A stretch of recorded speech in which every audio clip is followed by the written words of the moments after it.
As parents, we try to stay on top of our kids' health, but there's one thing that we may overlook that can really impact their well-being: their hearing.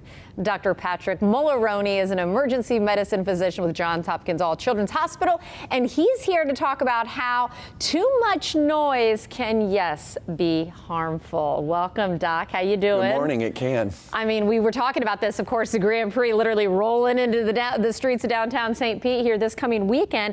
I mean, let's talk about the damage. How is damage done? How can it be so harmful? Well, you know, we often don't think about that, but across our lives, the noise that we hear can actually damage our ears, and you know, up to 15 to 20% of teens have already suffered ear damage, you know, by the time they get through their teen years. And that can happen from really three different ways, right?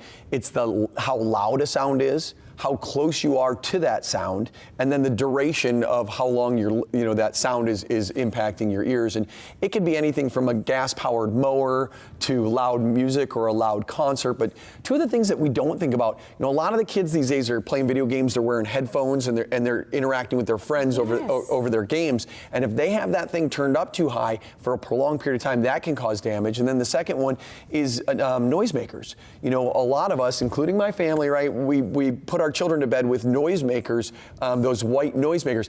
All three of my children, when they were in our room, when they were little babies, they had those noisemakers. Yes. And then when they moved out, unfortunately, I now have a noisemaker in my room. So if those are too loud, the duration of that can damage your ears. Uh-oh. I'm like, my eyes are getting big. My daughter's sleeping to brown noise these days.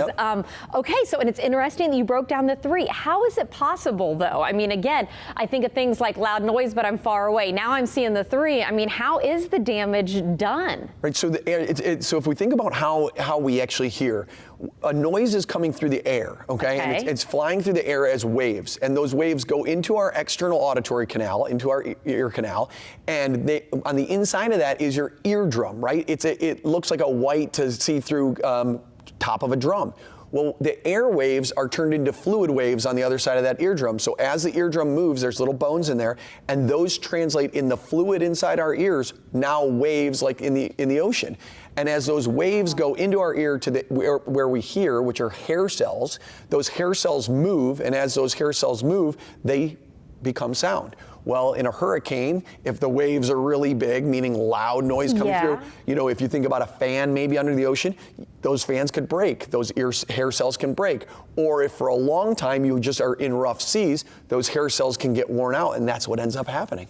Okay, I'm so fascinated. I never knew any of this. And so let's talk about what can we do to safeguard our kids? I mean, you've given a lot of examples, and now I'm very concerned. Even thinking about my IFB in my ear when Director Ed's too loud. I'm like, oh gosh. Yeah, so I think that one is the knowledge, right? Pay attention to it. Check on your kids. I honestly don't know how loud my son's headphones are. I'm going to check them tonight. So check on your kids. If you're using white noise, you can download an app on your phone that tells you how many decibels the noise is. Okay. We want things under 80 decibels. And then if you're in an area, if you're choosing to go to some place that's got louder noises, wear headphones or wear earplugs. You said that we have the Grand Prix coming up, which is awesome. It's February 28th through March 2nd. And that is a great event for families. But if you're bringing younger children, you know, younger children have more smaller ear canals, so they hear noises louder. So for the youngest of our children, I do worry about them damaging their ears, but also they hear noises better than I do. So thinking about bringing earplugs for them, or even the over-ear ear covers, you can buy those on the internet for $10 to $15. So really, I always see kids, and I know my daughter doesn't like loud noises. That's why I thought the earphones, I didn't realize their ear actually was different. It's shorter, so damage can be done earlier for kids. Right, well, one, they've got better hair cells, so they're starting with a better product. And then the second thing is, because their heads are smaller, these canals are smaller, so those airwaves don't have as long to travel. It's part of safety to have those earphones.